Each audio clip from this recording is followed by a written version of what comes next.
With all the unrest that's happening in Palestine and Israel at the moment, a lot of words get thrown around like Zionism and Semitic and anti-Semitic and anti-Zionism, and a lot of these meanings get conflated. So right out of the gate, it's important to point out that Semitic doesn't mean Jewish. It just means people whose heritage originated in a part of southwestern Asia and they spoke the Semitic languages. This does include the Jewish people, but it also includes the Palestinians and a bunch of other people of Arab descent. And it's not tied to a religion, it is a genetic ethnicity. There is Christian Semites, there's Muslim Semites, and there is Jewish Semites. So if you have a prejudice against Arab Muslims, you are also being anti-Semitic. And the term anti-Semitic didn't really exist until the Zionist movement popped up in the 1880s, and those things have always kind of coexisted. So what is Zionism? Zionism is the movement and belief that the Jewish people have their own independent physical state. And they wanted that to be around Jerusalem because, the Bible. Now, once again, Zionism doesn't mean Jewish. You can be a Christian Zionist. In fact, most of the Western world has been. And you can be Jewish and anti-Zionist. In fact, a lot of the Jewish community is anti-Zionist. It just means that you either believe or do not believe that the Jewish people should have their own independent state around Zion or Jerusalem. That's all. So now the state of Israel was the Zionist end goal. And so they have that. They have their own Zionist nation. Now they have their more or less ethnically, religiously, pure nation, which has its own set of criticisms, and the way that they've maintained that has even more criticism. And now this is where it can get confusing and frustrating and where you always feel like you're walking on eggshells. Because Israel, the nation, the country, like the United States or Great Britain or many other countries, has done a lot of really shitty stuff to its neighbors and just other people. And they're continuing to do really shitty stuff, as we're all kind of seeing. But the difference between Israel and Great Britain and the United States and all of the other Western nations is that Israel has tied its national identity to a religion, to Judaism. So when people criticize the policies of Israel or the practice of Zionism, it doesn't take a very big leap for people to accuse those critics of being anti-Semitic. Which on its face doesn't really make sense, because if you're like, hey, you're being a dick to the Palestinians, who are also Semites, there's no way to really make that anti-Semitic. And on top of that, you can have no problem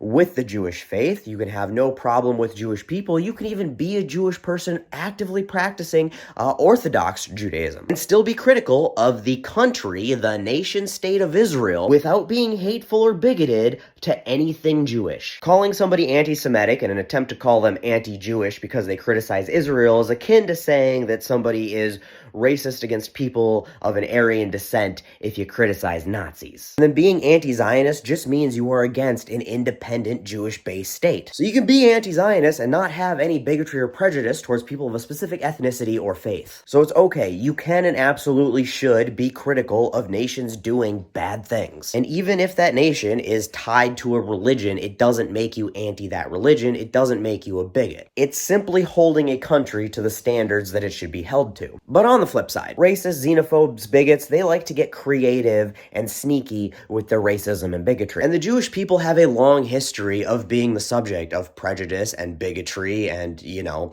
Holocausts. In fact, the prejudices and the discrimination and the, genocide that they faced in Europe in the 1800s and early 1900s, that's a big reason that the Zionist movement took root. The Jewish people wanted a place that the Jewish people could go that they wouldn't be subjected to that. The irony that now they're subjecting people to the same shit that they were subjected to that made them want this in the first place is a different topic, but you can understand why people in their position would have wanted their own safe space. So now, in the modern world where being blatantly, anti-Jewish, anti-Semitic isn't quite as acceptable as it once was, some people do, in bad faith, use words like Zionism or Israel to project their bigotry. Think about it as like racists using words like thugs or urban instead of the words that they really want to say. Very similar. And unfortunately, with them doing that, it gives credence and credibility to people who are pro-Zionism and pro-Israel, saying that you're being, anti-Semitic when you criticize Zionism or the country of Israel. Because if the bigots are using those words to project their bigotry, and you're using those words, then you must be a bigot. And that's a problem because it completely undermines any honest, genuine criticisms of the country of Israel and some of the atrocities it's committing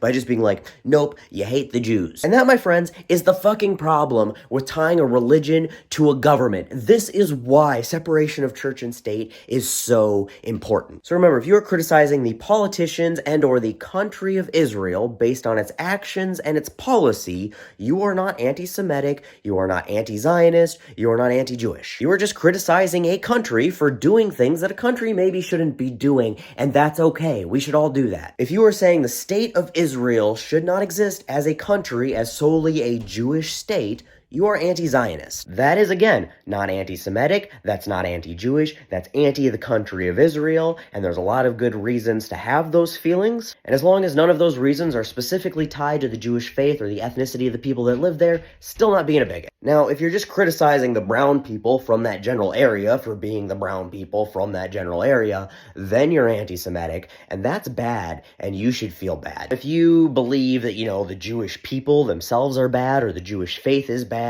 and you believe in Jewish space lasers and the Jewish people controlling the world governments and banks or some shit, that's also anti-Semitic, specifically anti-Jewish, and that's very bad, and you should feel really, really bad. You are then not a good person, and you make the world worse for literally everybody, including yourself. So all this stuff is going on over with Israel and Palestine. Keep in mind that the Jewish people are not Israel, and the Jewish people have suffered a lot of prejudice, a lot of oppression, a lot of injustices over the years for a very, very long time. And many of them are still subject to it today. And none of that changes or absolves the fact that the relatively new country of Israel is committing oppression and arguably genocide against other people for their faith or their ethnicity. All at the same time, you can support freedom for Palestinians, criticize Israel, and condemn any injustices, oppression, or bigotry against the Jewish people. Those are all mutually exclusive things, and we should all do all of those things.